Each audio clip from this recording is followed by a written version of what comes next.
Hello and welcome to Neuro-Shambles, the podcast that aims to shine a light into some of the murkier corners of what it's like to parent neurodivergent kids.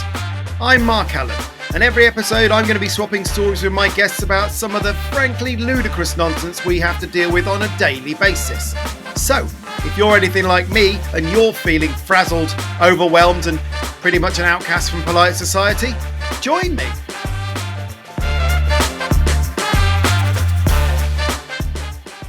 Hello and welcome to episode 33 of Neuro-Shambles. Welcome back once more, Neuro-Shamblers, and thank you yet again for lending me your ears for another podcast. Thanks also for your very kind comments on the previous episode, which is the one on masking with Pete Warmby, which appears to have resonated with quite a lot of you. One of the comments I received was from Robin, who said, "You've just explained why I would devise strategies to avoid school. I was gifted and loved learning and found it effortless, and I didn't want to be at school. I wanted to be safe at home." So I'm pleased that it might have offered you some perspective in hindsight. Thanks for your message, and thanks to everyone else who emailed or contacted us on the socials. Now, this episode is one that I've been anticipating for a while now, and very weirdly, it coincided with the day that we heard back from India's autism diagnosis. So there's a strange bit of history on the podcast here. Anyway, I'm going to crack on with it. Let's stop the preamble and start with the actual amble. Enjoy. Meet the guest.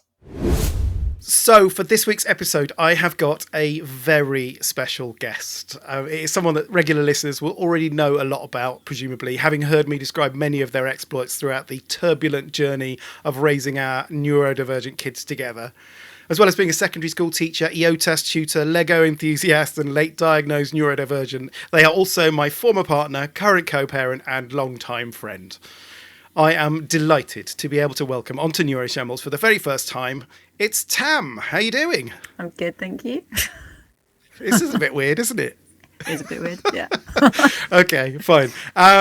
So when people come onto Neuro-Shambles for the first time, typically, as you know, I ask them to describe their setup. Now, people already know our setup quite well, I would imagine, but I'm quite interested to hear it from your perspective. So describe our kids for us. Well, we co-parent our three children. We have Jay and Otto, the two eldest boys, who are jointly diagnosed autism and ADHD. And then we also have our youngest daughter, India, who was on the pathway for an autism assessment, and we found that out today. Yes, but no spoilers. Okay. No spoilers. We will be getting to that diagnosis later on. Mm-hmm. Thank you for describing our setup. We'll crack on with it. What's the topic of the week?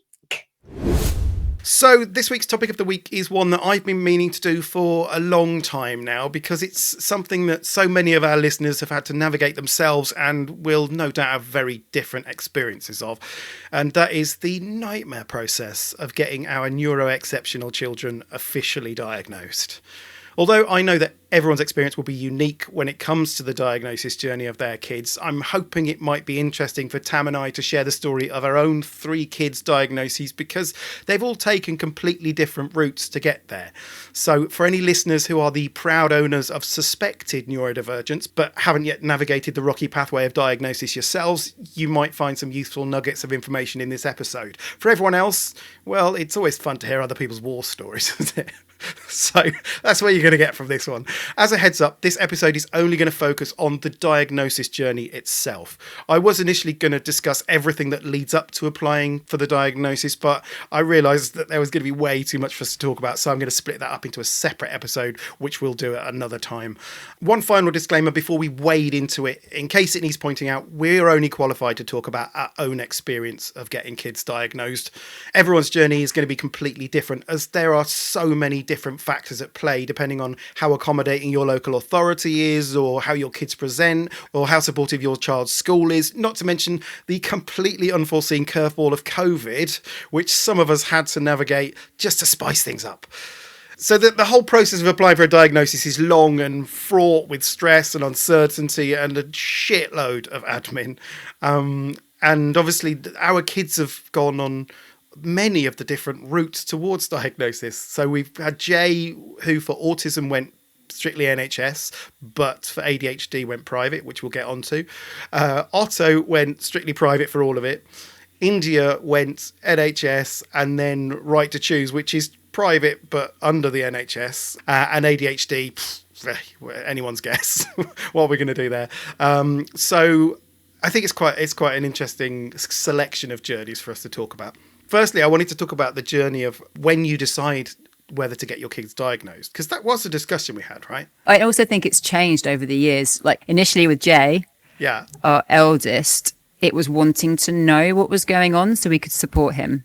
So we saw that he was struggling and wanted answers more for ourselves, I think, as parents. And I think as we've gone on this journey, which I was looking at, is over 6 years, we've been following various pathways. Yeah. Now it's more for school to be able to support them. I feel it's less about us understanding our children. I think we understand them. We don't need the diagnoses in the same way. Yes, it wasn't a motivating factor with Jay to get accommodation from school. It was more like, I want to know what's going on so that we can work with him on it. Yeah. I mean, I think part of deciding whether you go for a diagnosis is this idea of whether you label your child. There is the stigma, or there was, I think, before we knew what we were talking about, there is the stigma of not wanting your child to be labelled.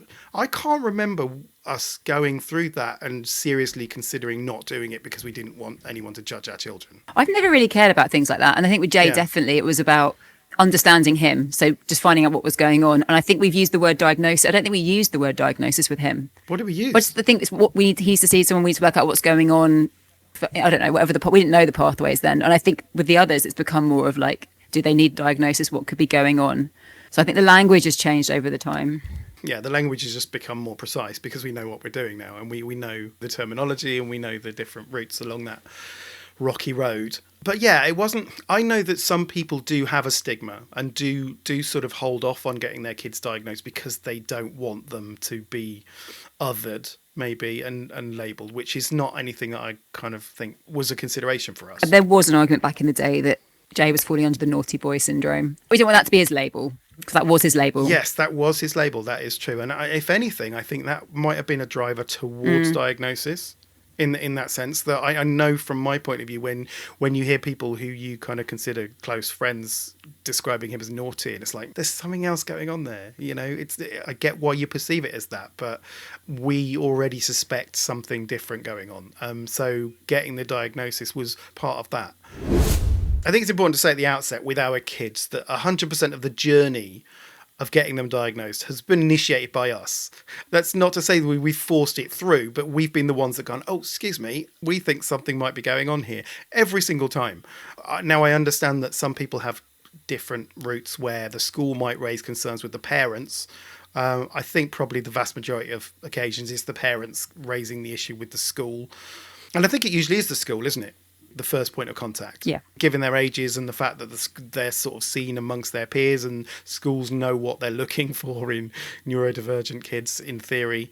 So, yeah, you do need to get them on board. I guess my point is if you're listening to this and you have a suspected neurodivergent child and you're on the fence about whether to say anything to the school, just do it because they're not going to instigate it. So be the ones to at least raise that and kick it off. Because you're not going to get anywhere without the school support. If they're in school, obviously, but you need other... You need to show behaviour in two settings to validate any diagnosis. So without school, you can struggle for the second setting sometimes. Yeah. Right, let's start off the journey of Jay, because that was the biggest one. Your first time is always the most significant because you know less about it and, you've got a lot more battles to fight. So we started Jay's diagnosis journey when? At the beginning of year one. We approached the school at the beginning of year one, so he was 5, I think. Yeah, that's right. And the reason that we approached the school was he'd had quite a bad summer, I think it's fair to say. And we'd already had those sort of whispered conversations that happens between parents who suspect their child is neurodifferent but don't really want to raise that with anyone else. So we'd had all of those conversations and we'd done the online assessment. And I think what was key is he was starting to struggle. Like we were seeing him struggle. What we had labelled maybe our confident little boy, confident, quirky little boy, over that summer was showing genuine struggles in socialising, interacting. Like he was not the boy we knew.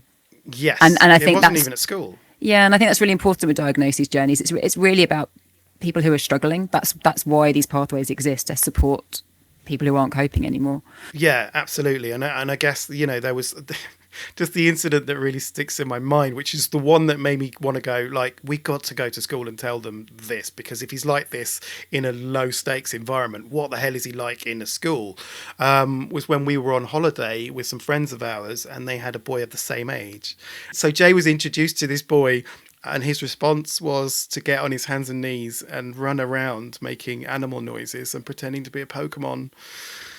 And I was like, that's just not right, is it? That's, he's really struggling with this social interaction thing, and we need to try and get some support for him, I think, or at least see if it's something that other people have noticed.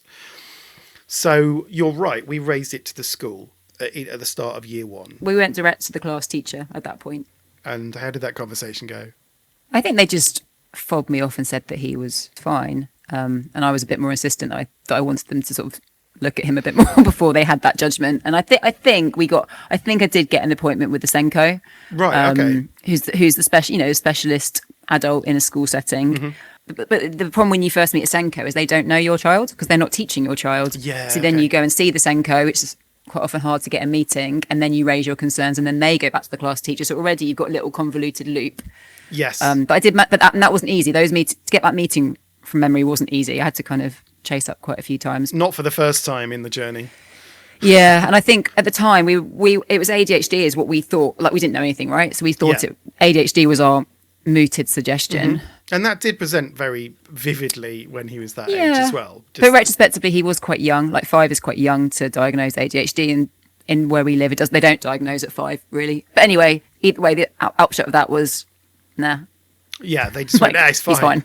Yeah, fine. So I mean, and at that point, that was quite a blow, I think, because we were sort of like, we want someone else to take this seriously, because I think we were already comparing him to his peers and like seeing that there was a difference there, and you're sort of hoping that the school will validate those feelings and go, yeah, there is, let's look into it. So to be sort of rejected at that point, I took quite badly, I think, in that I thought, well, what is going on? I was hoping for someone to help provide the answers. Do you remember how you felt at that point? Given that you have alexithymia, I realise that is an unfair question. I felt frustrated, but also I didn't really know. So actually, do you know what? At that point, I was trusting the adults in charge of my child. You do, don't you? Yeah, that is true. And yeah, that's gone now. But because we don't see him in that environment, right? We don't see him in school. So when you ask how he's doing at school, assuming that he's going to be running around like a Pokemon, or just sort of struggling socially as we'd seen previously. So being told that he's fine, you just assume that they see loads of kids. They're probably, they probably know what they're doing, and you sort of leave it. But all the time, he's still struggling socially, outside of school and in school, but we don't see that, obviously. So we carried on for a good few months. But what we were doing, interestingly, at this stage, is we started to log his behaviour. We started to make notes about things that seemed a bit unusual. And I think that started pretty early on in the journey. In hindsight, it's been hugely important in the diagnosis journey, because you forget of all the little kind of interactions, these little touch points with neurodivergency, these little presentations where they're quite obviously neurodivergent in different situations. And it's only when you read them back, you go, oh my God, there's been loads of little incidents that I completely forgot about. And so logging was really important, and we did that quite a lot, didn't we? I think that was your suggestion. I think I read it somewhere. Something to do. Yeah, so that was just something as easy as starting a Google Doc that we both had access to, and then every time something happened, very often one of us would say to the other one, this happened today and it was a bit unusual, and then the other one would just go, log it.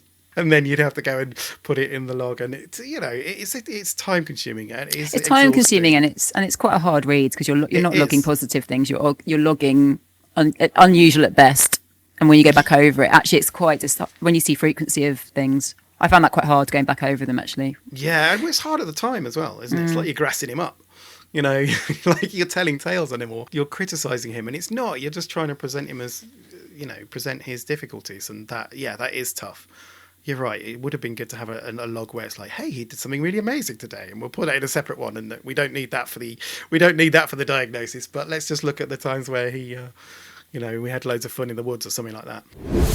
So after several months, in the spring term of that year, of year 1, they called you in for a meeting. Is that right? Yep. And they didn't tell me what the meeting was about. They just asked me to come in for a meeting. Did you suspect that it was that? I suspected actually they might have said we've now noticed some things. Okay. Because he wasn't changing at home, was he? He was still, he was still presenting neurodivergently at home. So you went into a meeting. That was with the class teacher. Yeah. How did that go? Because I know the aftermath and I remember the aftermath, but I wasn't there. Do you know what? Of everything that's happened, that meeting was one of the hardest ones. Yeah. So she said, okay. I'm really sorry. And I think the Senko was there actually. She's like, I'm really sorry. There is something we want to explore further or whatever. But she apologised to me. And I think said, we're going to do a referral to our local, it's a child development service is where the referrals go. But then she said, we had a student teacher. And I think the student teacher in their classroom got given Jay as a case study to watch. Okay. And I suspect now, looking back, like they needed someone to watch his behaviours and she needed a case to kind of dovetail. But yeah, I got presented with her notes and it showed so many horrible patterns of behaviour, like head banging on walls, like it was a catalogue of things he'd been doing. It wasn't just a few notes. It was a fucking folder full of their observations of the quite obviously neurodivergent things that Jay was doing. I don't mind that. It was the amount of distress. Some of those ones represent those behaviours and the amount of time that this person had been logging them, and we found out all in one go. That's hard. It was a lot. It was a lot to take in one meeting, and there was a lot of distress behaviours in there, I needed warning that I was going to see that in advance. Yeah, because you brought that home as well. And obviously I remember the conversation where you sort of said, this is what they said. And it was obviously really upsetting. And like you say, not the fact that they suspected neurodivergency that was upsetting. It was the folder. It was seeing it, because it's all stuff that you don't see. And you send him off to school every day. And you hope it's all going to be fine. And you don't hear anything about it. It's like, sweet, made it through another day. And you don't have any insight really into what's going on when he's in the school. So to then have, like you say, this catalogue of things where he's distressed or is experiencing, he's obviously overwhelmed. And it wasn't all, some of it was quite funny.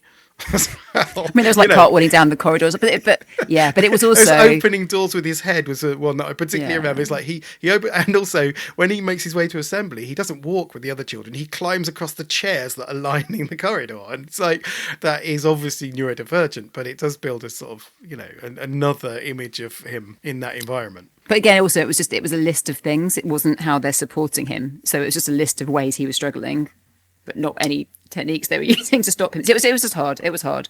Yeah. So the point that they left the meeting, they basically said they were going to refer. They do a referral for child development in Brighton, and then they fill out loads of information and tick. There's some like tick boxes, not for diagnoses, of just behaviours, and then it gets funneled, triaged to the right people. And obviously you need the school's evidence for this. So they put all that together and they sent that out. We did the parent bit. So not for the last time, the fucking forms, the amount of forms. And that was probably quite a gentle introduction, I think. You're probably only talking about 15 pages for that one. So you fill out your forms, you send them off, the school sends them off, and then and that's where the logs came quite useful, because we could sort of pick out little examples of his behaviours and include that in the application. And basically at that point, you're trying to meet a threshold to get to the next stage. So that first bit of paperwork is, do they meet the threshold at home and at school? That really woolly term of the threshold. What is the threshold? Is it scored on points? What is it? It's just a feel?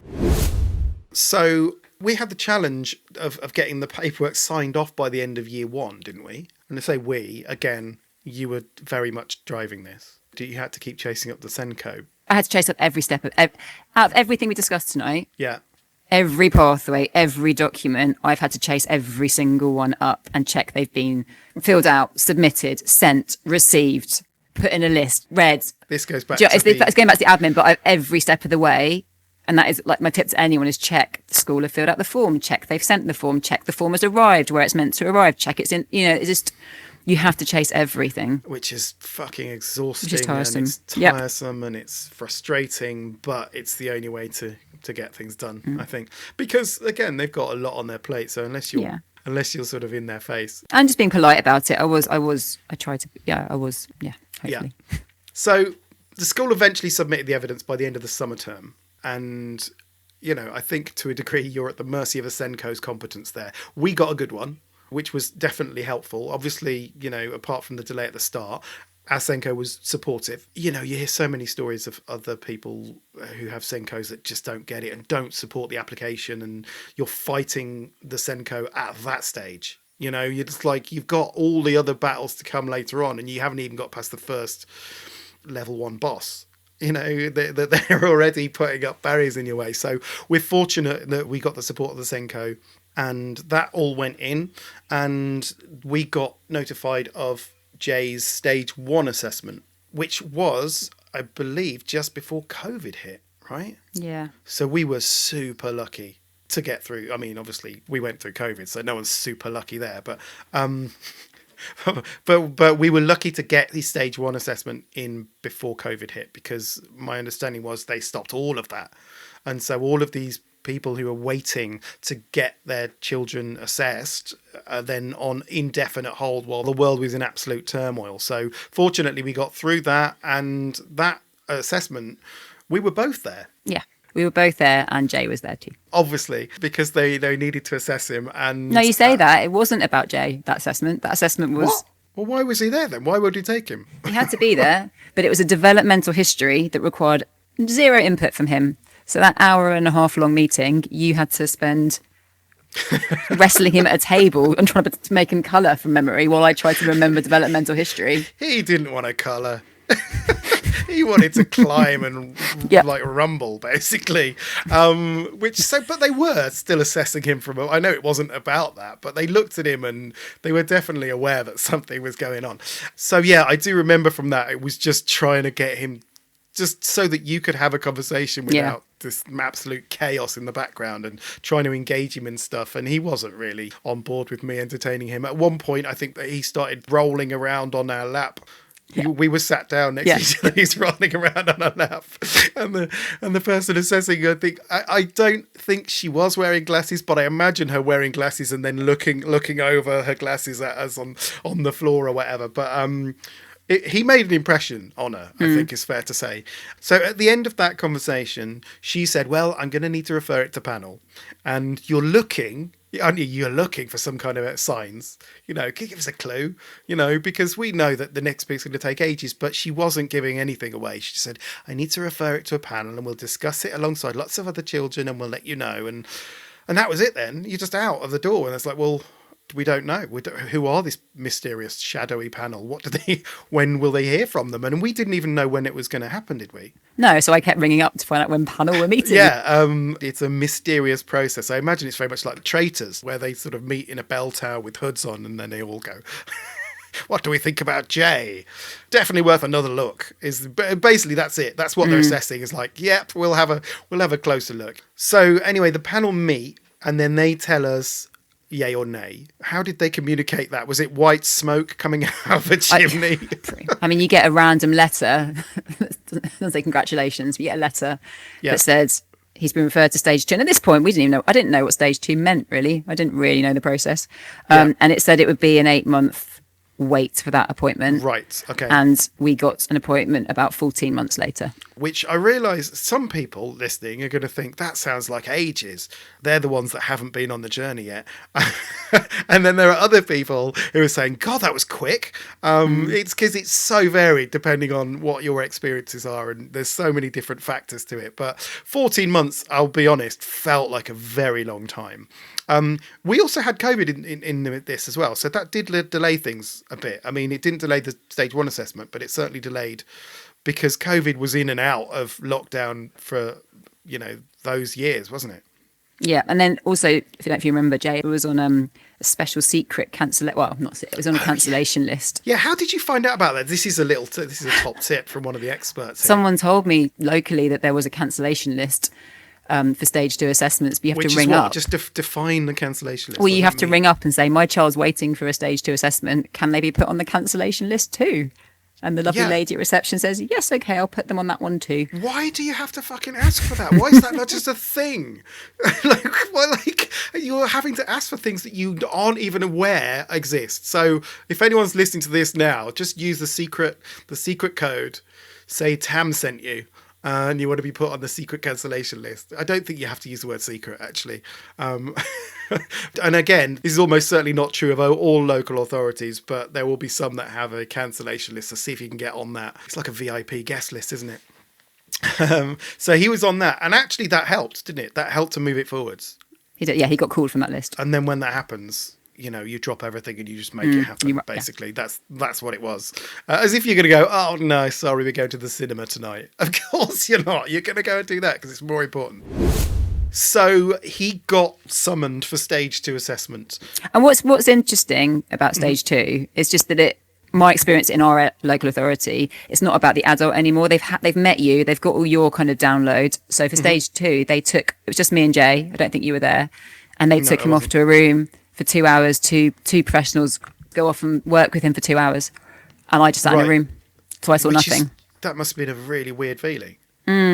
Because again, we don't know what's going on in here. And I can't remember because it's too far back, but did we kind of want him to be diagnosed at this point? By then, I'm just looking at the timings. We were 3 years into that journey, pretty much, of wanting to understand him more. And he's still struggling. He was struggling more and more. Like really, by that point, he wasn't really in the classroom much. He was wandering the corridors and things. And I think if we'd come out of that with no autism diagnosis or any other idea, I would have felt very lost and not known where to go. Yeah. So at this point, you are almost hoping that that's what it is because you've got something to go on at least. So you're sat there just waiting for him to come out, and obviously he comes out. Did they give you an indication then of what's going to happen next? They told me then. Oh, okay. I think they summarised some of the things he did, and definitely, like as you know, with Jay, it's all about his language. Yeah. As you know, he just said some ridiculous. It's just some of his flowery, old-fashioned language, and they told me some of his anecdotes and things he said, and I think they just listed a few activities that he'd done that indicated that he met the threshold for being autistic. So they told me then, quite briefly, and then said I would get a report in, let's say, 6 weeks' time. How long did it take? Longer. And a nurse would ring in 2 months' time to talk to me about support I could access. That was longer. I know, yeah, because I remember then you telling me, and I think at that point, even with Jay as the first one, it felt like we already knew. It felt like we already knew, but I don't know, maybe it's just because our world has changed. But at that point, I don't feel like our world was... We didn't know many autistic children or people. I still felt quite new. So I think we knew, but telling other people, I wasn't... for quite a long time, didn't feel comfortable telling people. We hadn't found the neurodivergent community, the local neurodivergent community by then. So you're right. I don't remember anyone else who was going through the autism journey. And we shared it with a few close friends, but no one was really very supportive. They sort of just ignored it, didn't they? But also you'd gone on a very big journey as well, like in your understanding of what autism was over that time. From the start to the end, you learnt so much about how autism presents. So I think you'd done the journey during the diagnosis journey, if that makes sense. So by the time we got there, it was like, oh, duh. Not quite. I think we're there now. But I think it was a big deal. But I don't know how I felt. And this is how a lot of first time parents of when children are diagnosed, you feel validated, you feel lost, you feel sorry, you feel such a range of emotions. Yeah, I do remember. And I think I did feel, and I don't feel this anymore, but I did feel sad. Like I projected a feeling onto what his life would look like. Yes, for at least a little bit, and that I've come so beyond that now. I don't actually agree with it, but at the time, I did feel something like that.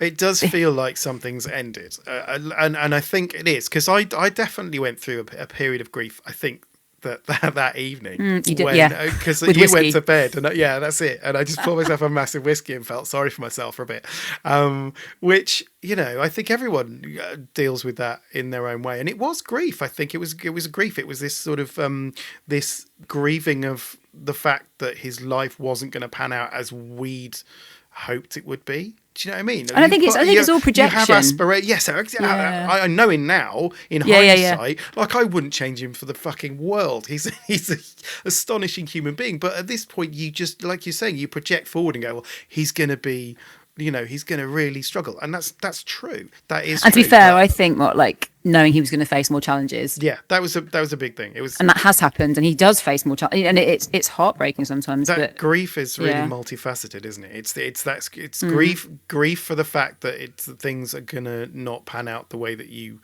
wanted them to. or society tells you how it's going to how families are meant to grow up, but and then the thing is, before you are join the neurodivergent gang, right?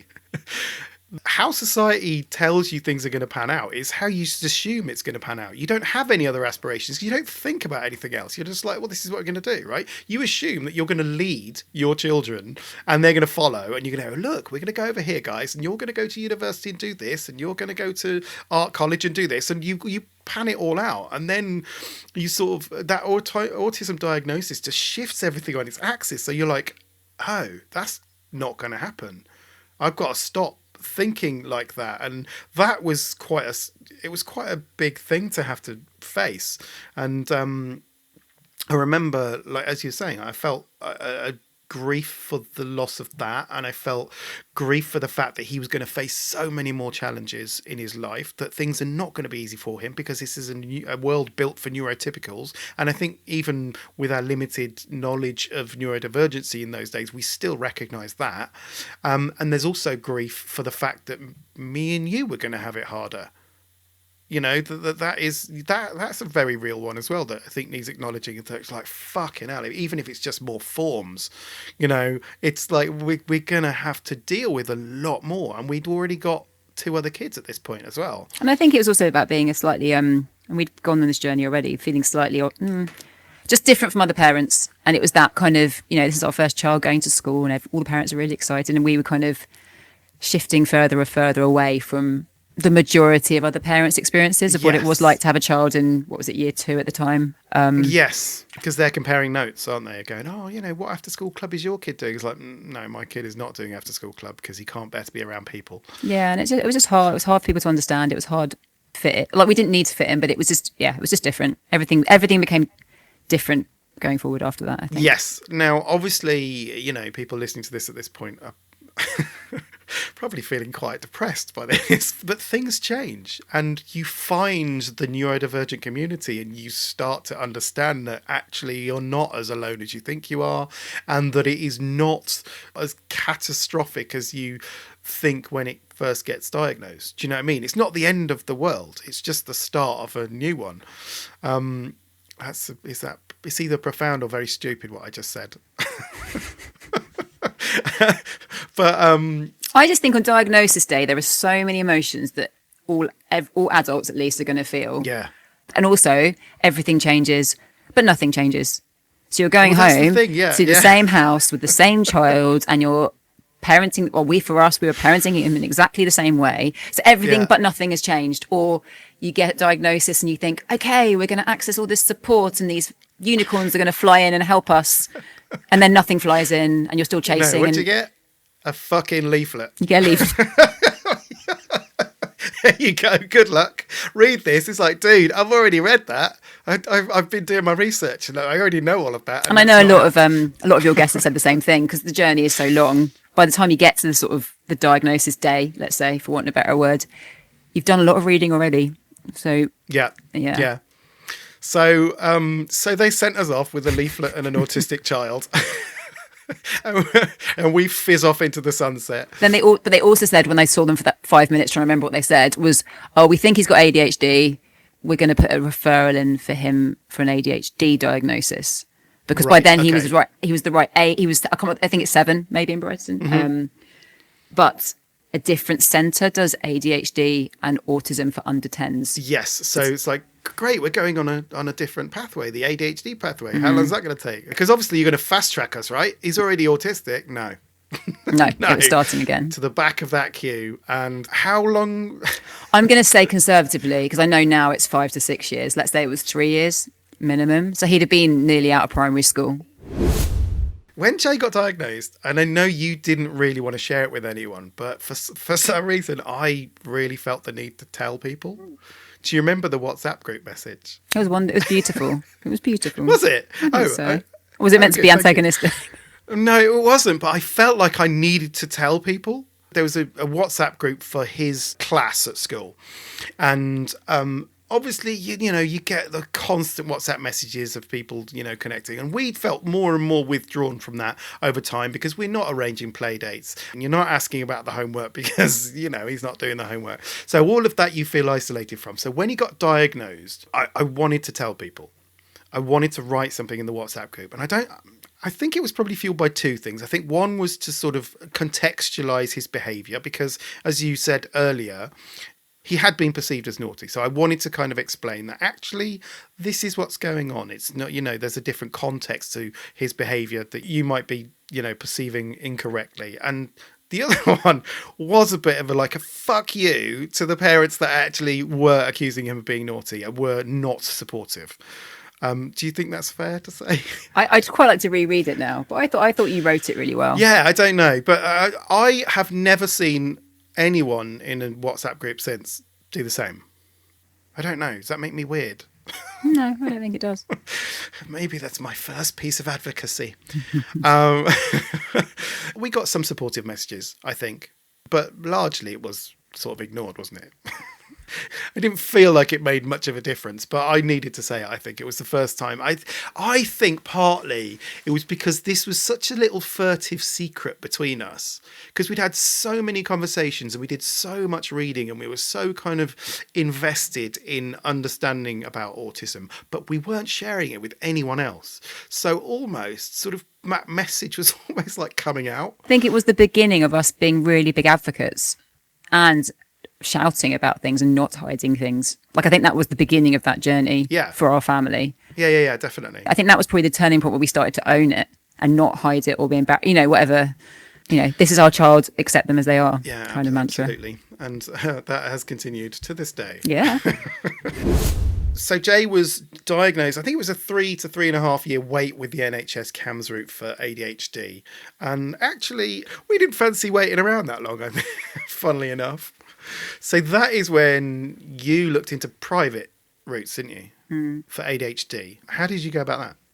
Looking at local neurodivergent groups that we were part of and seeing what other people, copying other people. Yeah, and this is the thing, isn't it? This is where we started to embrace the local neurodivergent community and ask questions and lean on people and be inspired by people and meet up with people. And then it really felt like we kind of plugged into something at that point. And actually, going back to sort of reasons for diagnoses, which you talked about earlier, what was interesting with the ADHD one, again, we just wanted to know.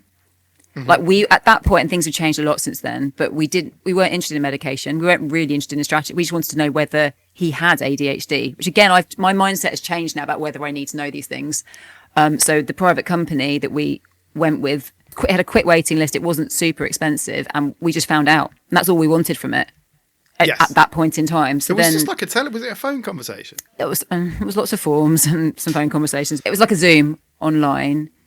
Again, I had an urge just to know, was he autistic and ADHD? But to be fair, again, we kind of knew though, right? I think ADHD was more prevalent than autism at that point, from what I knew about it. Obviously, in hindsight, probably not. But so I think, again, we both knew, but it was just part of that building up the full picture. So with the private route, they turned it around really quickly, didn't they, from applying?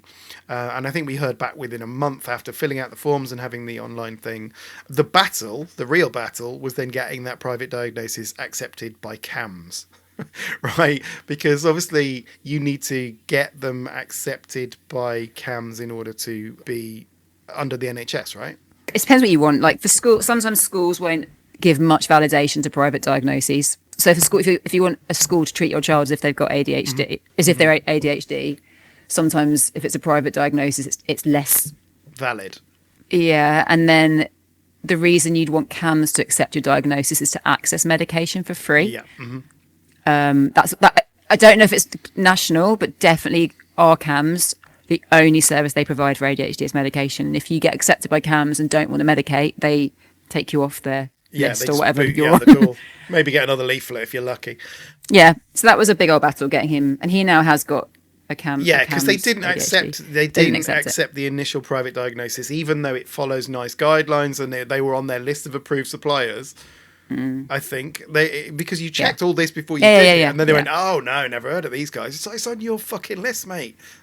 You said it's a classic example of every person having a different journey. Some people were successful with this company, some people weren't. Some are on the, it's just. Yeah. But it took a long time, but he now is on their list, even though he's not interested in medication.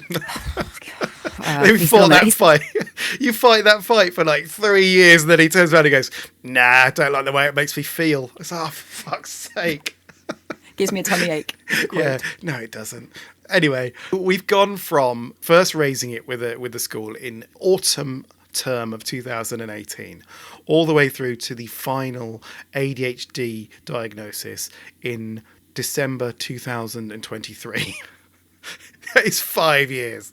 5 years to basically get through that whole process. And that was, pretty torturous. It was also being extremely proactive the whole way through. Yeah, exactly. We weren't just sort of waiting for shit to happen. You were on it all the time. And that is, for that journey, that was the best case scenario. I don't think we'd have it if we hadn't been proactive. I think it would have got lost along the way. I don't think it would have got to the end. Yeah, it would be stuck in the bottom of someone's drawer somewhere. So that was Jay's journey. Now, Otto's diagnosis journey was very different because with him, he was struggling earlier on. And I think he needed support more evidently earlier on. And I think specifically in the school environment, he was not coping in school at all. Yeah, there were lots of tears. He was exhausted like every single day when he'd come out of school. And there were meltdowns every single day. And it was heartbreaking. And at this point, he's, again, 5, right? So this was the start of year 1. Again, reception is a bit too soon to tell because it's all a bit bonkers and they don't, and the way that they teach them is very different and it's much more play-based. And so it's very difficult to tell at that age, certainly in the way that our kids present. But he was struggling a lot more in school and we decided that we needed to start the process. But having been through the process with Jay, and having known that it could take up to 5 years to get any kind of diagnosis, I think we both felt he's not going to cope for that long. Like, he didn't want to see him struggle that much every single day until the 3-year wait it was going to be for the autism diagnosis. So we had quite a short conversation about whether we go private. Yeah. And really, the conversation was not whether we should go private, but whether we can afford to go private, because that is a huge consideration with all of this. And we'd heard, I think, from other people in the local neurodivergent community that they'd been private and it had been really quick, right? I mean, you did a lot of research there, didn't you? It was a really tricky one because there's an issue with getting over the fact you're paying for something that you shouldn't have to pay for, in my opinion. So there was that kind of decision, and then he was in such a bad place. But then you need the NHS to accept your diagnosis. There's loads of examples of parents using companies like, I guess the one we use for Jay's ADHD, that then doesn't get accepted. So then you don't access the support. And Otto was in desperate need of support, like his mental, like it was, yeah. So then I had a short list of companies that I'd been told locally had been accepted, but then loads of them had waiting list. There was one. I was on the waiting list for the waiting list. Something like, these kind of, there was and I had like a list of them and you're ringing round and then you I don't want to take a chance on one that might not be accepted. This is for private as well. This isn't just NHS. This is there's so many people that need these services. And again, with Otto, and you'll agree, his needs are really complex. Like he's really, and we sort of think we know quite a lot now. He's still really complex to work out what's behind the behaviours and what he's so complex. I think we also were we don't just want to get a diagnosis to say we want to understand him more. Yes. As well. Yeah, and it was different from Jay. It was. Yeah. The reason being that a private diagnosis is holistic. So they're also diagnosing for ADHD and autism at the same time. And what we didn't want to do is get one and then go to the back of the queue and then get another. It's I need to know everything. What can you tell me about this child? What I didn't want was a tick box diagnosis, because I wanted to understand him more than that. And actually, even with Jay's diagnosis, it wasn't tick box, but it wasn't that thorough. He met a threshold. Yes. And we understood him more. We needed to understand Otto more. So I was struggling to find anywhere that met various criteria. And then I met a wonderful person on a ramble it was a neurodivergent parent ramble And it was people getting out having a chat, and I met a wonderful woman who gave me a tip of somewhere in London that would never have heard of. No. And it had been accepted locally, and yeah, we went with them, and they were amazing. Yeah, for us. Deciding to spend that much money on something is not an easy decision, and we had to get a bit of help from parents, I think, and go down the back of the sofa and scrimp and but I don't regret it for a moment. It was money very well spent. And for us, he was in crisis. Yes, absolutely. It wasn't. We couldn't ignore it. Actually, no. And we managed to scrape the money together, and it did. It absolutely lived up to what we were hoping it would be. So I think we can name them. I think they deserve to be named because they were fucking brilliant. So this was the EFRA clinic in London, and did we apply for Otto to do? Yeah, we did all the NHS paperwork as well. Yeah, okay. Yeah. I personally think it's really important to try and use the NHS pathway because that's what it's there for, and also just for their records and the number of children on it. So before we applied for private, we'd already started the NHS pathway, and the school were very accommodating this time. They listened to us this time. They believed us. They couldn't, yeah. And also, it was very evident just by the way he presented. It was so much more obvious than it was with Jay. So you started the NHS diagnosis pathway, and you feed him into the slow-moving cogs of the NHS diagnosis machine. And while we wait for that to happen, I think that's when we started considering private, and we applied for private. And Otto had just turned 6. And it took us 2 months to get the first appointment. So we got the first appointment in the October, having applied in the August. And I took him. And that was one of the most fun experiences I've ever had with Otto. Genuinely, it was for some reason, it was wonderful. So it was in London. So I took him for the whole day, and we went to London, and we went and did the assessment in the morning. And he was wonderfully neurodivergent for that. He absolutely smashed it out of the park. We rung the bell, and he knew what it was. I explained what it was. We were going to, these people were going to look, and these people were interested in his brain, I think was how we phrased it. And they wanted to tell us a little bit more about how his brain works. So he was on board with that. But crucially, he was on board with that because it was one-on-one time with one of his parents. Because that's one of the things that he loves more than anything else in the world. It's like, sweet, we're going to London. Great. I don't give a shit what we're doing. We're going to London, and I'm going to be with you. So we had a great time. Lovely journey there. Got to the place, and when they opened the door and said, "Oh, hello, are you Otto?" He barged straight past them, got on his hands and knees, and started playing with the carpet on the stairs. It was like so autistic. They could have just diagnosed him then. So I'm having this conversation with this child psychiatrist, and Otto is literally climbing on the sofa behind me and just going wild. And I'm just letting him do it. It's like, yeah, you need to see him in all of his glory. You crack on. And then he went into another room, and he had another meeting, I think, with an occupational therapist who talked to him a little bit as well. And I had a one-on-one with the child psychiatrist, and it just felt like we were being heard, that they were actually listening to us and taking it as seriously. And, there were multiple people involved, which is, it just kind of felt validated. And we then left. And the rest of the day, me and Otto walked around the whole of London. And it was just like this one-on-one time where we walked fucking everywhere, like Leicester Square, Trafalgar Square, Buckingham Palace. It was awesome. We went and had burgers. Is that when you went to Five Guys? Because he still talks about the milkshakes from Five Guys. Exactly. It was genuinely a magical experience. That was the stage 1, and they then recommended us for a full assessment pretty much immediately after that. So the follow-up appointment was then December. So again, only another 2 months. So at this point, we've gone from first contact to stage 2 assessment in 4 months. And that's when you took him, isn't it?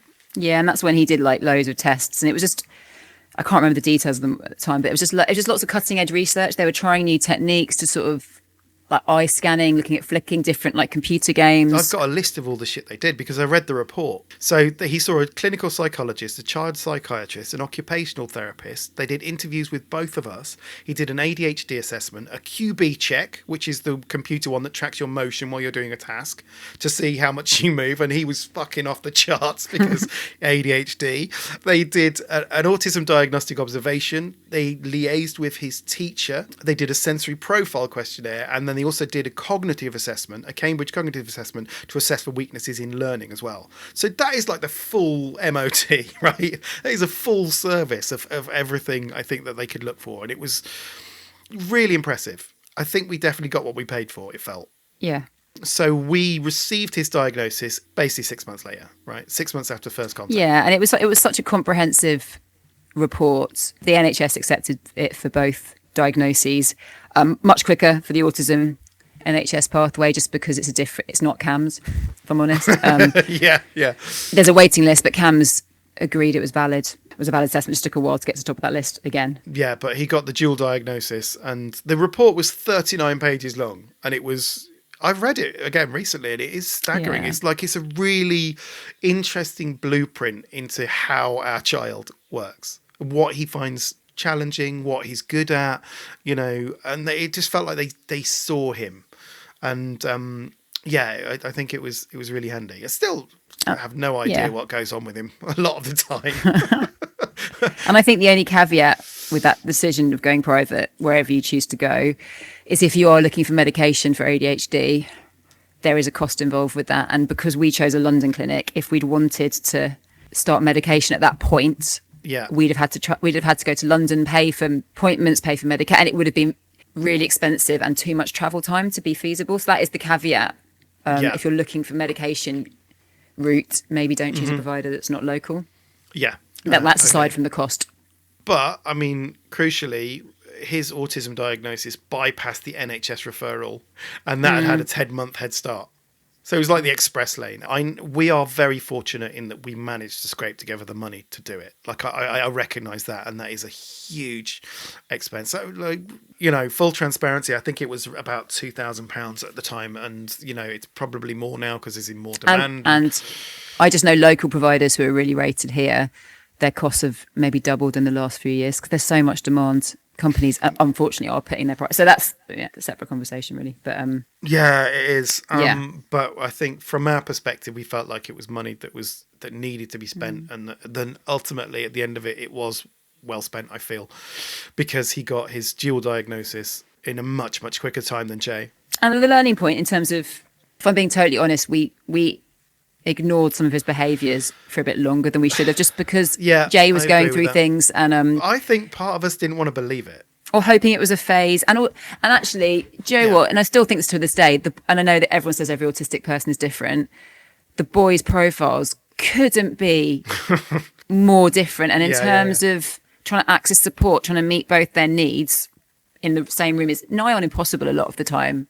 So it was a real leveler, actually. It was a real learning point that how different you can be. Yes, yeah. So part of it was not really recognising the same behaviour in Otto that we had with Jay.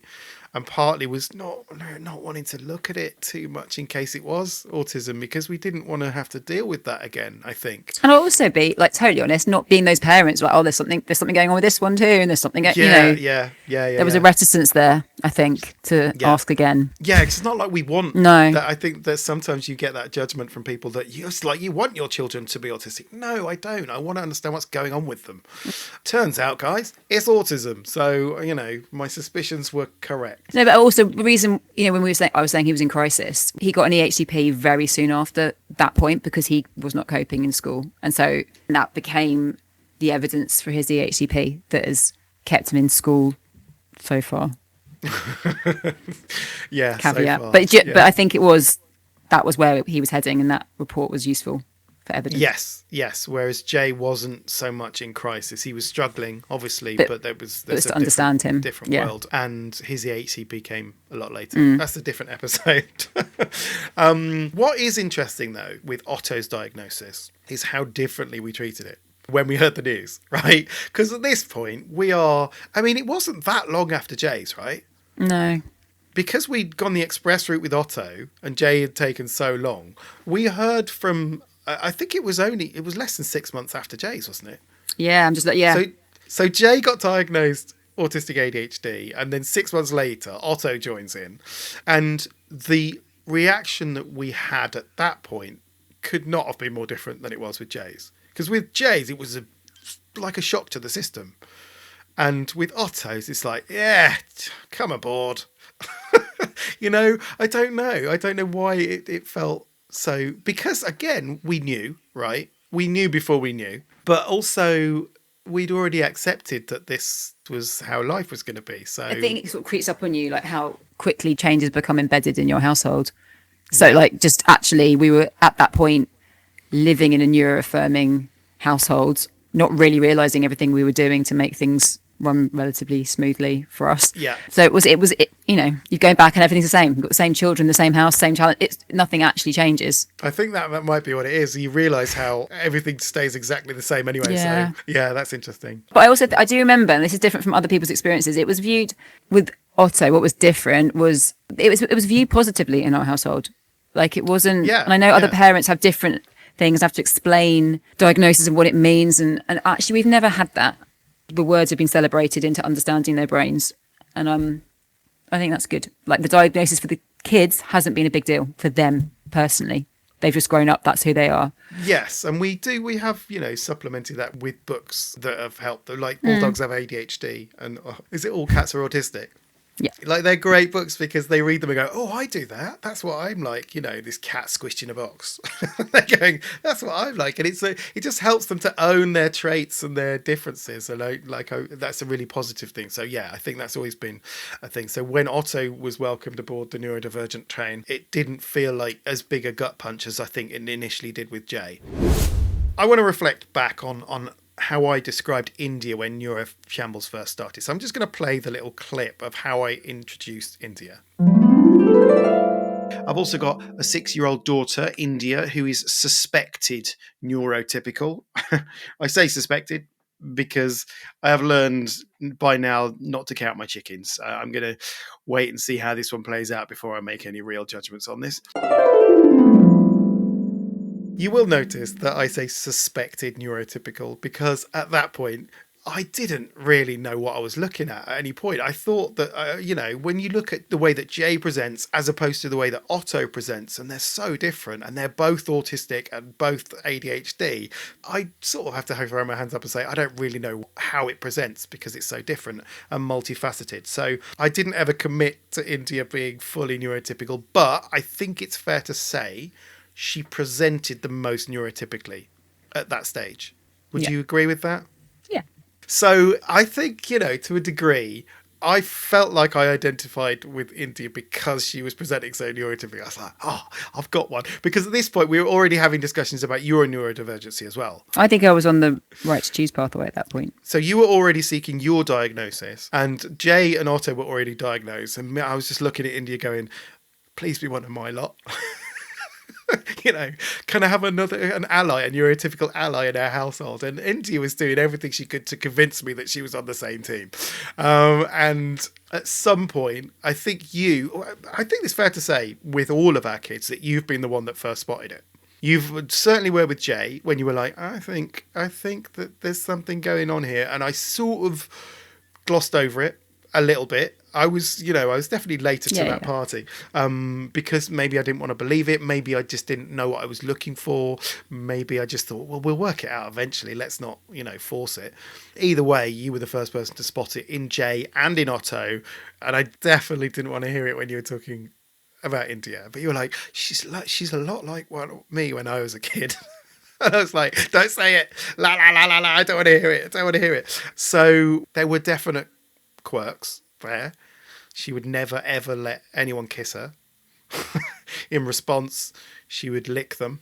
I mean, that's not typical, is it? And had loads of sensory issues and stuff. I just sort of glossed over that, but eventually at some point. And also, Mark, though, to be fair, but she was coping. She was doing okay. Like she had friends in school. She was wanting to go to school.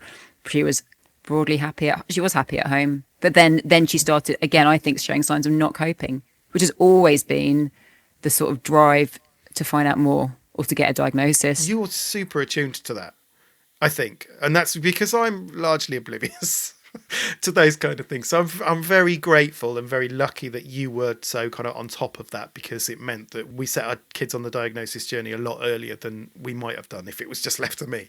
So you spotted that, in school? Yeah, or like how different she was in school to at home. And then just when she started having meltdowns at home, kind of for long periods of time, and Yeah. Because her meltdowns, I think, Yeah. are Pretty actually epic. They're pretty epic. They're more severe and long lasting Yeah. than Otto's or Jay's. Yeah. And I think you're right, because it reminded me of things I did when I was younger and sort of not being able to get out of them, and seeing her getting herself in a state that she then almost willfully wouldn't get out of. I don't know, it's brought back a lot of memories of my personality. And so I think that, you know, there was extra insight with India from her triggering memories of my past. Yes. There was actually, while we were sort of suspecting that India was autistic, but not really addressing it, do you remember we had a long running hashtag thing going on? Oh, on our messages to each other. And our messages to each other. You need to dig some of them out because they're hilarious. Yeah, I did.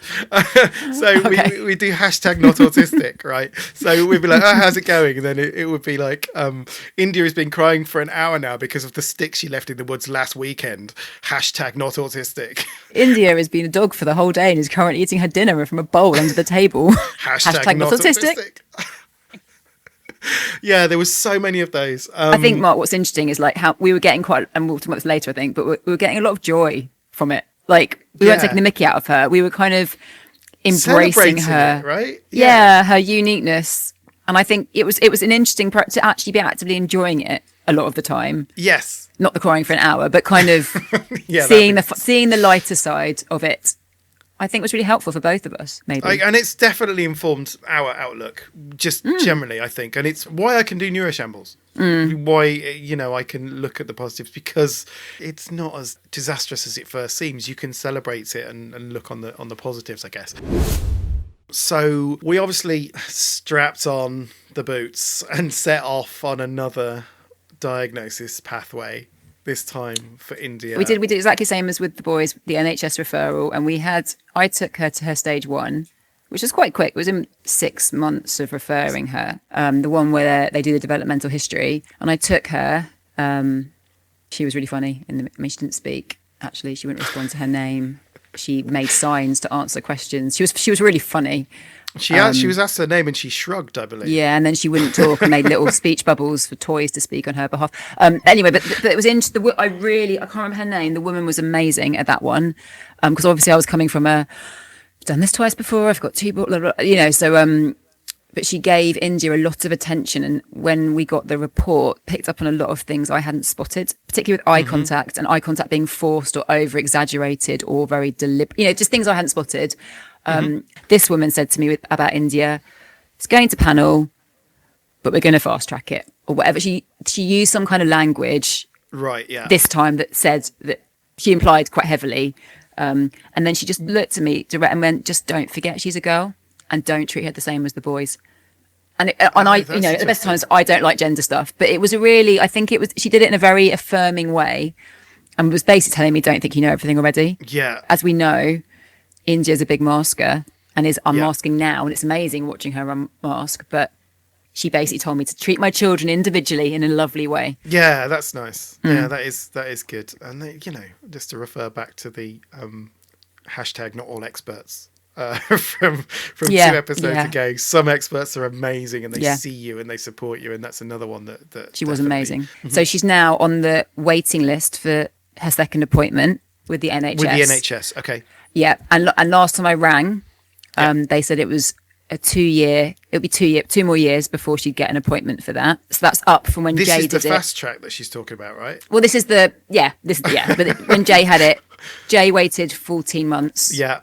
However many years ago, 6 years ago. Yeah. So it's now at least 2 years. And the woman. That's just the increased demand, I guess, right? Yeah, and COVID backlog and everything. Yeah, and where we live has a particularly high rate of referrals for various reasons. And the woman on the phone said, I would recommend you do right to choose at the same time because it might be quicker. Did you know about right to choose at that point? I knew I was on the right to choose pathway, but at the time I thought it was only applicable to adults, so I didn't know children could be put on right to choose.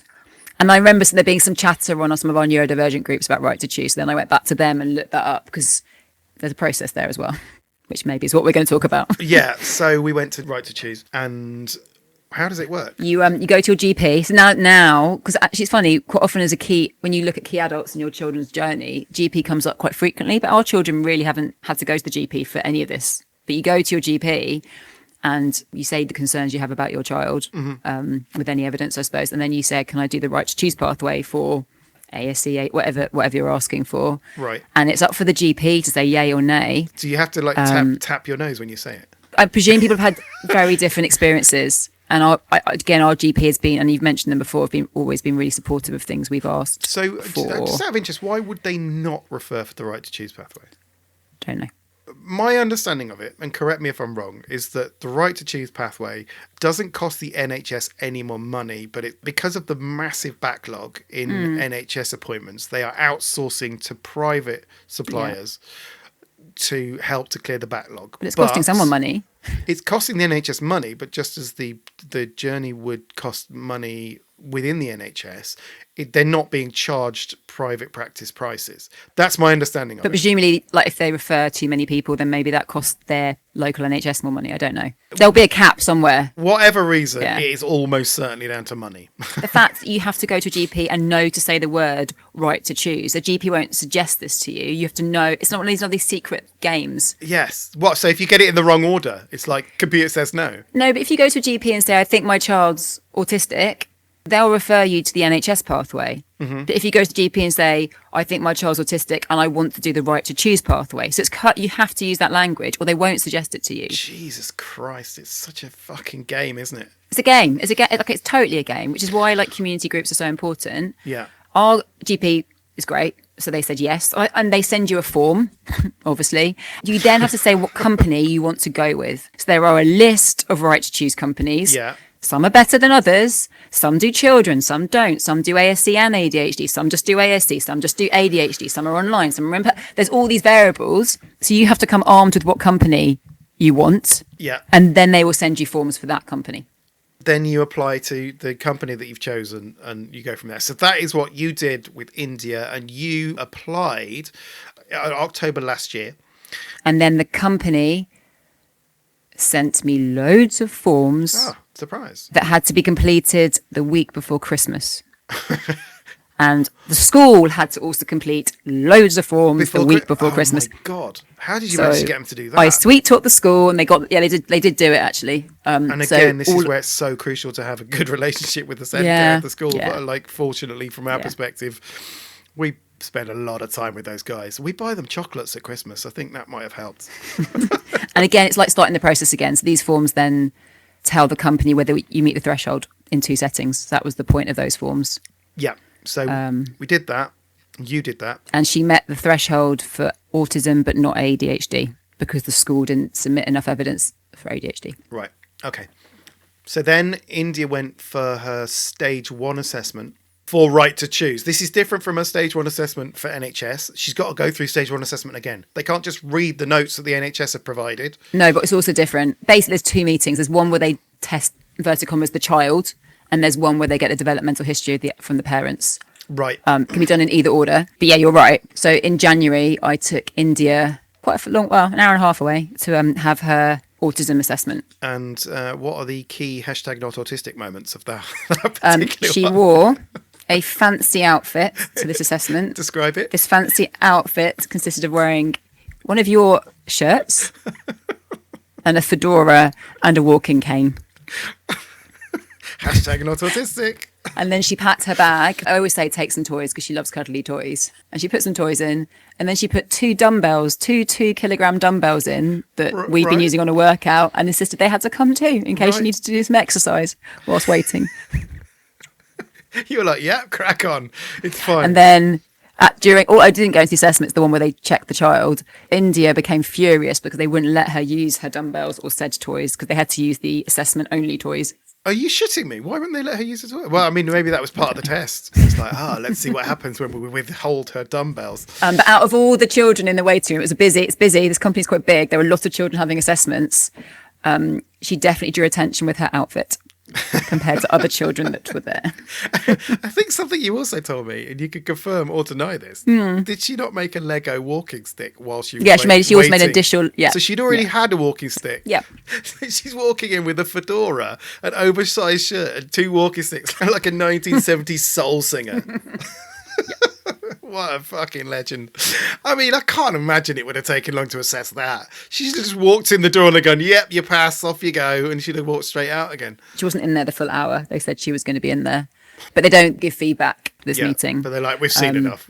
We've seen more than enough. I mean, I got given some feedback. What was interesting, the feedback I got given was that she moved around a lot and didn't really listen.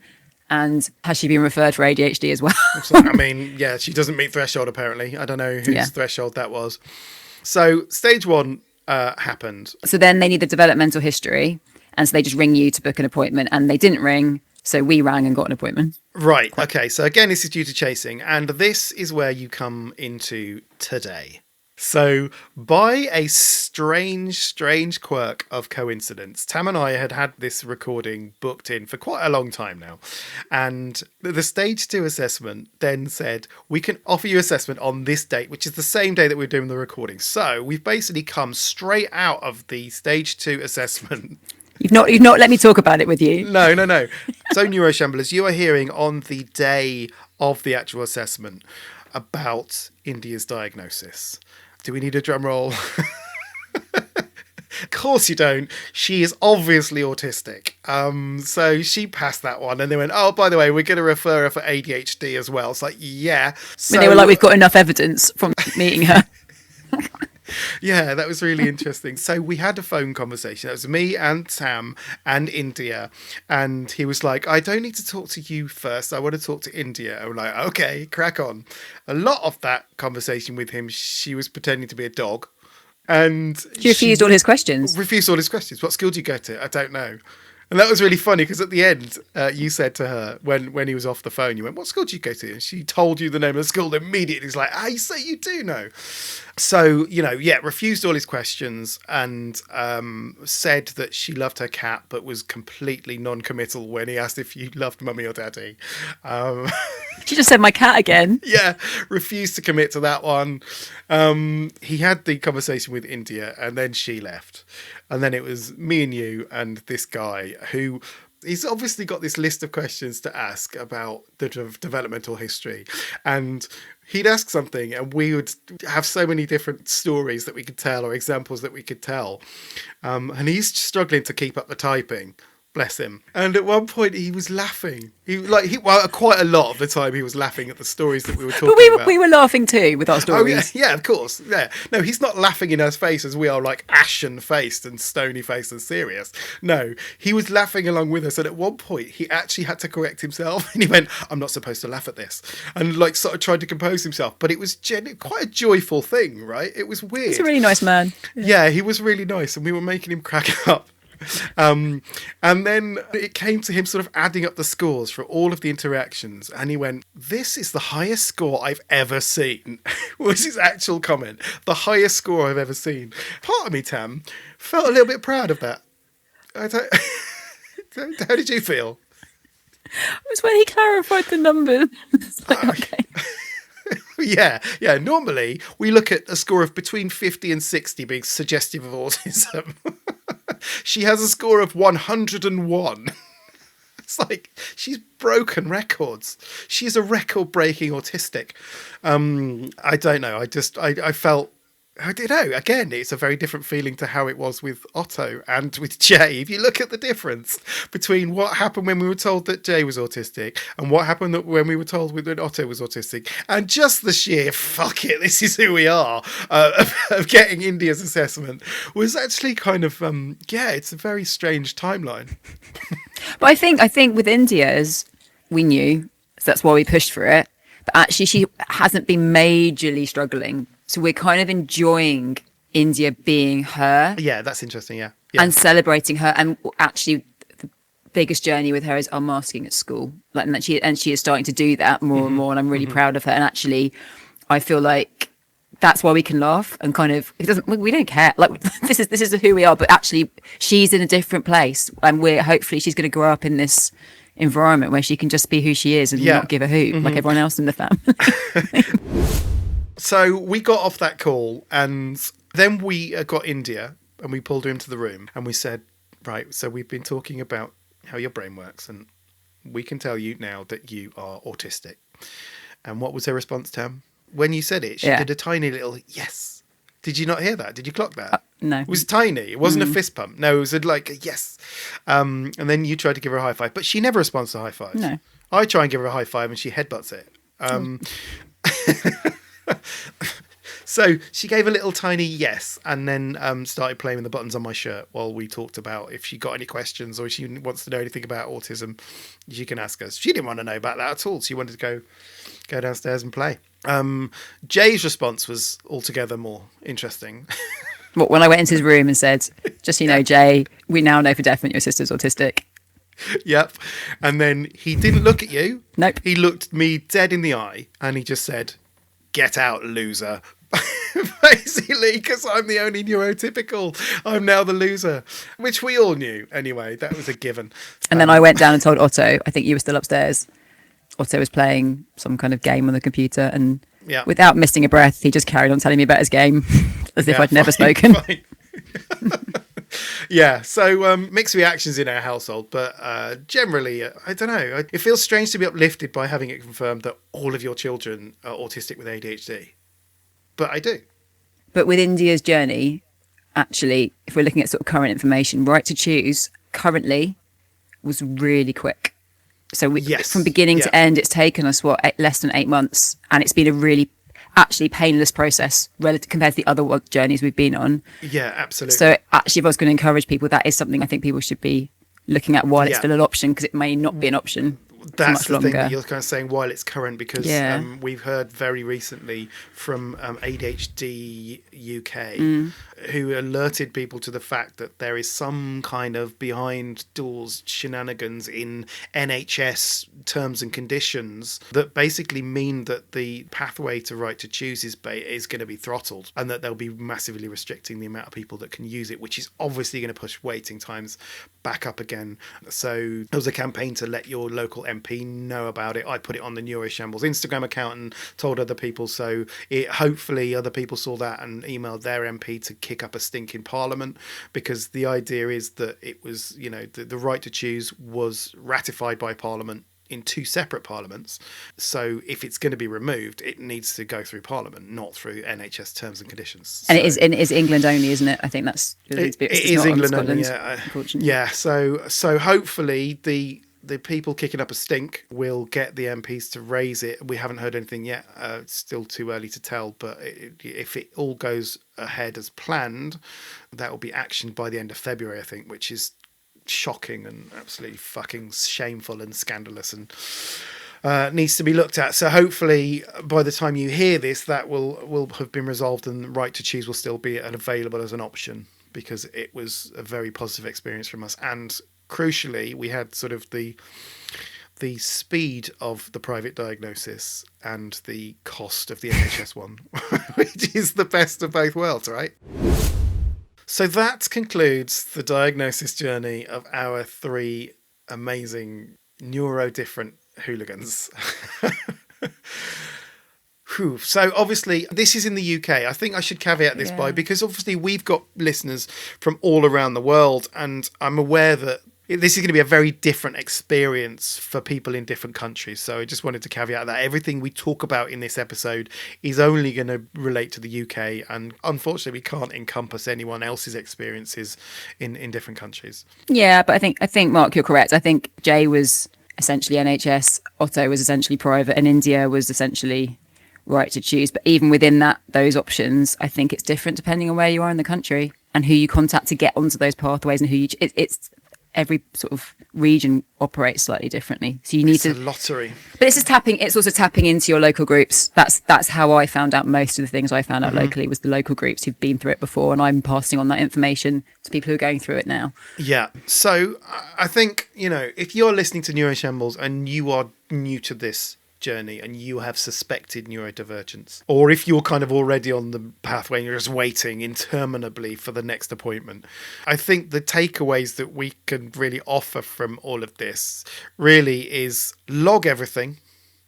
Even if they're already in the pathway, just make logs about all the things that your kid is doing that is unusual. There are actually apps available to allow you to do this. I think Hebe is one that we talked about in a previous episode. In addition to logs, it's tap into your local groups to find out what companies, what pathways, kind of little tips of how to approach people. And then it is, if they're in school, it's starting that dialogue with the teacher and the Senko and getting them on side, because if they're in school, you need the school to support you and trust you. Yeah, absolutely. Yeah, so logging. And also, crucially, one of the most crucial things you can do, as you've alluded to, is chase them up. Constantly chase them up to make sure that you're on their radar at the top of their to-do list, and that is something that you have been phenomenal at, Tam. Partly because you're ADHD and you have millions of lists for everything, and you've got a list for, I mean, how many lists have you got for chasing people up? For lists with reminders for reminders. Okay, so you constantly get reminders to chase people up, and then you get it, and you do it while you're doing other stuff. While you're cooking, you'll be on hold to chasing someone else up.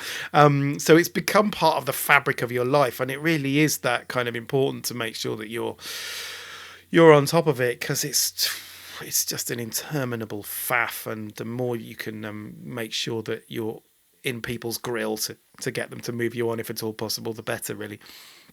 I think one thing that we also need to point out is that early on in the journey, when all of this was going on, we had to carve time out for you to do this almost like a full-time job, because you work part-time, and not because you were kicking back on the other days, but because you were spending so much time writing application forms and chasing people up and going to meetings and all of that side of things. So you can't underestimate the sheer amount of work involved in doing this and making sure that you're kind of on top of it, which is, another reason why it's so unfair on parents of neurodivergent kids. If you are just starting out on this journey, I just wish you the best of luck. Stay strong. It's not easy. It's not all rubbish. Okay, so let's look at the positives now. Positive is, today. That's a huge positive, right? I feel like we're in a position where it's not seen as this sort of portent of doom to get a diagnosis. It's actually seen as neuro-affirming. It's an affirmative thing, and I never thought that I would be there. Genuinely, never thought I'd be there when we heard about Jay's diagnosis back in the day. I'm getting quite emotional now. So I think if we're reflecting on India's diagnosis today, the appointment, the vet was all quite jovial, and we were celebrating her quirks. Yeah. Which is a very different place from when we got Jay's diagnosis, absolutely. where we were learning about everything. And it was, what I said earlier about all these emotions and nothing changing, but everything changing. I think today we were very much aware that India is who she is and is going to be the same whatever the diagnosis outcome was. Yeah. And we are celebrating her. And so we were able to be more relaxed in that appointment and kind of just be honest about what she's like. And she will have struggles. Yeah, absolutely. And I think what's different is actually with the right to choose. She's been diagnosed relatively quickly before she was in crisis. So we are able, it's much more about celebrating her autistic profile and helping her be her authentic self going forward, and hopefully maybe prevent some of the adversity the boys have experienced by finding out slightly later in their school journey. I don't know. Yeah. I mean, I guess, one thing to celebrate is that don't have to fill in any fucking forms for the diagnosis journey. I mean, there is going to be other forms. You're not completely off duty, or we're not completely off duty, because obviously we're sharing that process now. But and also seeing another professional, like seeing him have a little chuckle at some of our stories, it felt like he saw our daughter for many of the positive things that she brings into our life. And that was just, I've not really seen that before. And actually, I'm going to remember that as a moment. Yeah, absolutely. But you are right to point out that this doesn't take away the difficulties that India's going to have throughout her schooling. But we're there for her. We got her back, just like we got the boys' backs. And the more we go through this, it's all about us advocating, but teaching them to advocate for themselves and carve out that bit of the world that works for them. And that's kind of, that's my aim, our aim going forward, isn't it? Really, that they can advocate for what they need. Yeah, and be unashamedly, defiantly neurodifferent. Neurodiversity champions. Okay, neurodiversity champions now. Have you got any neurodiversity champions, Tam? This is anybody, kind of organisations or people who are amazing at championing neurodiversity? Sometimes you meet individuals who aren't championing a thing, but just get your child without it being explicitly made. They have to get your child. So the one that sort of struck my mind this week was we went and played mini golf on the seafront, and I'm trying to do a bit more work where if something's not right, the kids will go and try and sort it out for themselves, so sort of facilitating that kind of independence.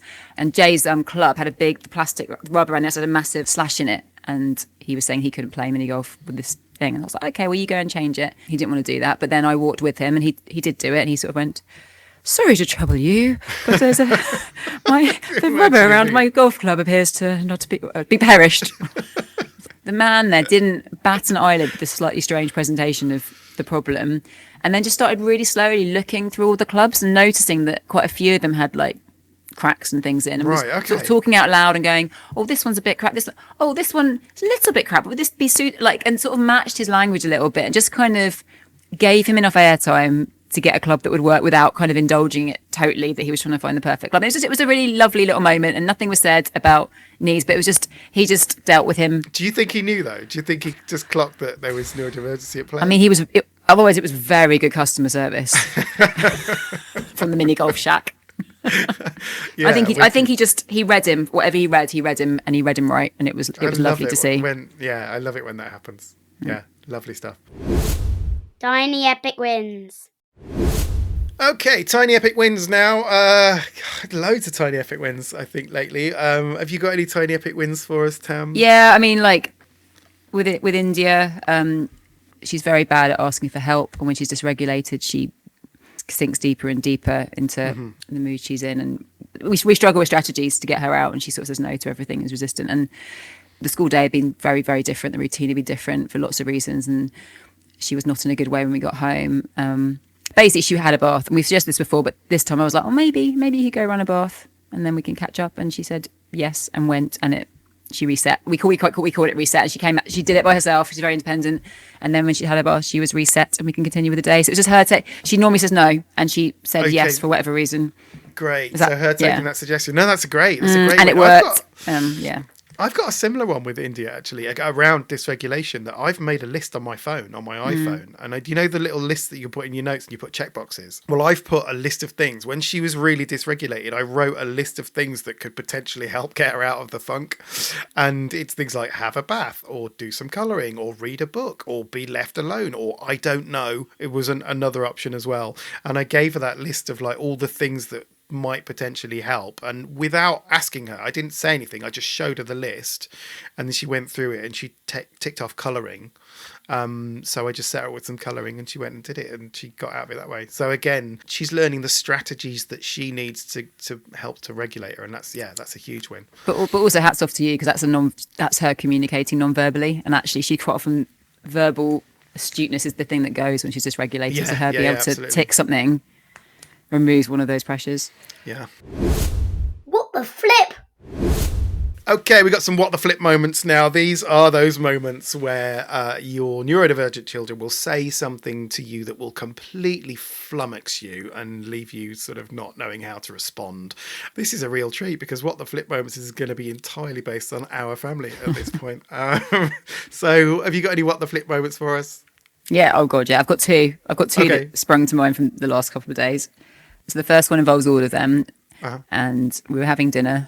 Sometimes they'll ask questions, and then we'll have a conversation based on this question. So Jay asked the question the other day, and it was, Mummy, hypothetically speaking, if you were a cannibal and you had to eat one of your children, which one would it be? And it doesn't end there, because whilst I'm trying to think of a response, like the classic when you've got more than one child and you're trying to come up with a response that's not going to create a meltdown in the other one, they then all started pitching, well, they were the best one to be eaten. They wanted to be chosen. Yes, and then I was like, I eat loads of sugar, I'll taste really sweet. And then Otto. Jay was like, that was Otto, yeah. That was Otto. And then Jay was like, oh, I've got loads of muscle and that's really good for you. So, and then I can't remember, in India did have some, I think India just went, I've got a belly. I don't know what she said. She said something else. Belly. But they were arguing about which one of them I should eat. And then they wouldn't let me not answer it. And so I had Who did you choose then? I picked Jay because he's the biggest, so I would have survived the longest. Go for science. So that was what I went for. He'll appreciate went for science. Okay, any others? Yeah, and then this is a thing that I saw. You observe something happening, and you're like, "What the flip?"